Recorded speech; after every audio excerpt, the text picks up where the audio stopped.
Add News Magazine YouTube channel, mostly we post these topics.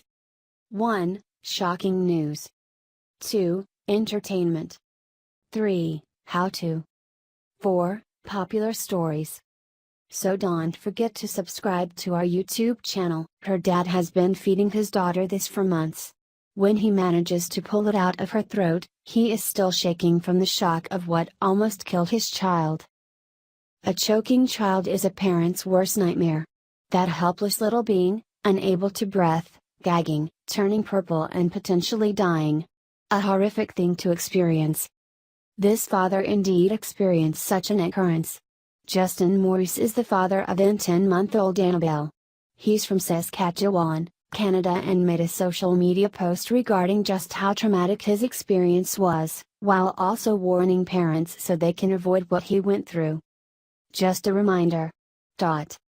As I sit here still shaking, I'm posting this as a reminder to all parents of small children. Please always read labels on the foods we feed them. As I had just finished feeding my daughter, I set some of these cheesies on her high chair tray as a dessert for finishing her snack. Well, in less than 10 seconds I had turned to rinse her bowl in the sink. Turned back and saw her gasping for air. She was trying to cry but no sound was coming out. I rushed over and picked her up and turned her over and slapped her back as we were taught. For what seemed like forever I still could not hear anything. I flipped her over and her lips had turned blue and she was still trying to cry. I tried again to flip her facing down and slapping her back but nothing. Turned her over and her lips were even more blue. It's at this moment I thought my little girl was going to die in my arms. I panicked and did the only thing I could think of. I rammed my finger into her mouth and down her throat and was able to squish the cheesy enough that the next thing I heard was the sweetest sound in the world. Her crying. I flipped her over again and slapped her back, and with the force of her crying it became dislodged and I was able to sweep it with my finger out of her mouth. It was the longest and scariest minute of my life.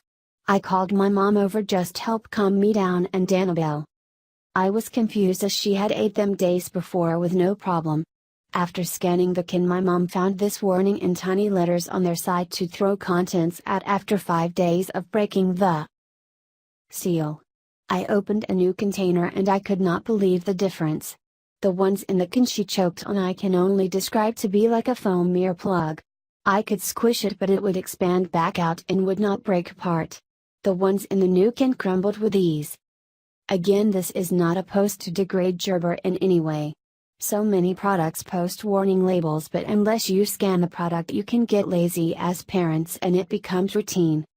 I attached pics of the product and the warning on the side and my little girl sleeping after cuddles of the aftermath. So again, this is just a warning to all parents. Read the labels. Indeed, the post has been getting tons of attention. Over 60,000 times and counting it has been shared. The father was lucky in this instance, and actually the action of sticking a finger into an infant's mouth is not recommended as it can cause the obstruction to get pushed even further back down the throat. Think of a Q-tip trying to get out earwax, yet it just pushes it back deeper. It can also result in swelling. Instead, the American Red Cross offers very helpful online and in-person training in order to deal with an emergency such as this. Baby Center also has a very helpful guide demonstrating in step-by-step fashion how to specifically deal with choking if it occurs with your infant. Always best to be prepared in the event that something like this does occur. For this father and daughter, a happy ending was indeed the case. Parents should always be informed of the potential dangers that are out there. Share this important information to spread the awareness even further. Thanks for watching. So let's get started. And subscribe this channel, newsmagazine.com.